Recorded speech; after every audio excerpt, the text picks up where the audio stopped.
by Safara Smith. Iraqi protesters withdrew from the perimeter of the U.S. Embassy compound in Baghdad on the second day of demonstrations against deadly U.S. airstrikes last weekend, U.S. officials said. All protesters withdrew from the area in front of the U.S. Embassy and left the Green Zone. The embassy is now completely surrounded and secured by security forces, the Joint Operation Command said Wednesday. Earlier Wednesday, U.S. security forces had fired tear gas into the crowd. The situation around Embassy Baghdad has improved, a State Department spokesperson said Wednesday. We appreciate the effective measures the government of Iraq has taken to improve the situation and to prevent further attacks against our diplomatic mission. The pro-Iran protesters had camped outside the gates of the embassy overnight after thousands stormed the compound on Tuesday, with some making it as far as the main reception area before failing to gain access to the main building. The Joint Operation Command said protesters had burned and broken doors to the reception room. The diplomatic building sits on a vast 100-acre site along the Tigris River, making it the United States' biggest embassy.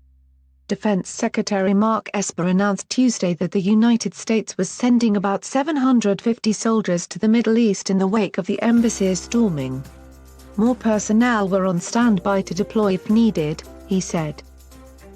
On Wednesday, 250 to 300 protesters gathered outside the compound walls, where Iraqi security forces had also assembled to protect the integrity of the embassy, a senior Iraqi security official told NBC News on condition of anonymity. Video circulated on social media that appeared to show protesters scaling a compound building, and agencies published video of what appeared to be demonstrators throwing stones at embassy buildings. It was unclear whether the protesters were militia members, their supporters or both. The protesters were demonstrating against deadly U.S. airstrikes Sunday on weapons depots in Iraq and Syria that the United States said were linked to an Iran-backed Shiite militia group, Ka'b Hezbollah.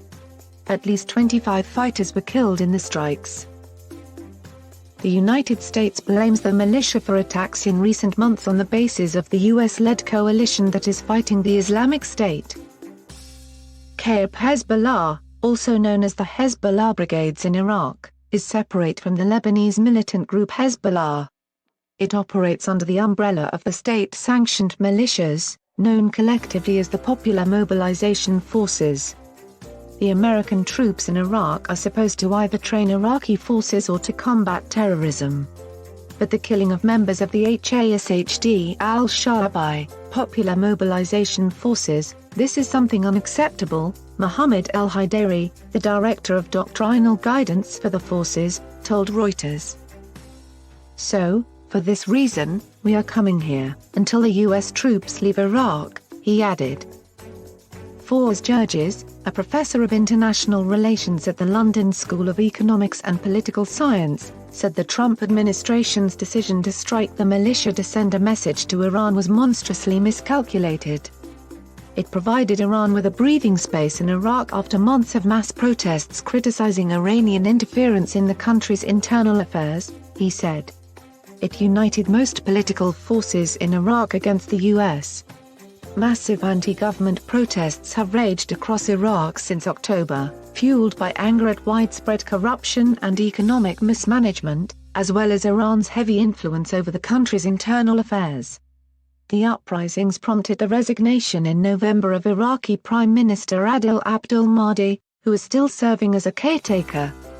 Georges said there was a real danger that the shadow war between the US and Iran might escalate into a direct confrontation in 2020. In Iraq, Iran has a strategic advantage over the United States, having co-opted allies and armed militias in the country, he said, adding, the US has a weaker hand.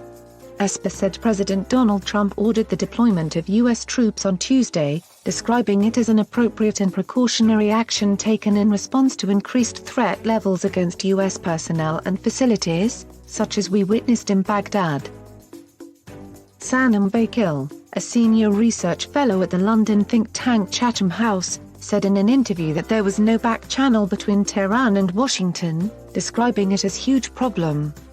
Iran's supreme leader, Ayatollah Ali Khamenei, said Wednesday that if Iran wanted to fight a country, it would do it straight and clearly.